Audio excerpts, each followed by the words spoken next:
కంచె గచ్చిబౌలి భూముల్లో ఎలాంటి కార్యకలాపాలు చేపట్టరాదని సుప్రీంకోర్టు ఆదేశాలు జారీ చేసింది. ఈ భూముల్లో ఎలాంటి నిర్మాణ ఇతర పనులు కొనసాగించరాదని స్పష్టం చేసింది. ఈ అంశంపై అఫిడవిట్ దాఖలు చేయాలని తెలంగాణ ప్రభుత్వ ప్రధాన కార్యదర్శిని ఆదేశించింది. కంచె గచ్చిబౌలి భూములపై ప్రసార మాధ్యమాల్లో వచ్చిన కథనాలను సుప్రీంకోర్టు నియమించిన అమికస్ క్యూరీ పరమేశ్వరన్ సుప్రీంకోర్టు న్యాయమూర్తి జస్టిస్ గవాయ్ నేతృత్వంలోని ధర్మాసనం దృష్టికి తెచ్చారు.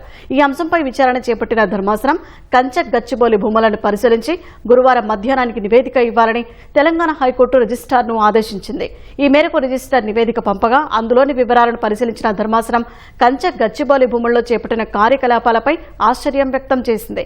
ఈ అంశం తీవ్రమైనదని వ్యాఖ్యానించిన జస్టిస్ గవాయ్ కంచె గచ్చిబౌలిలో ప్రభుత్వ చర్యలన్నీ నిలిపేయాలని ఆదేశించింది.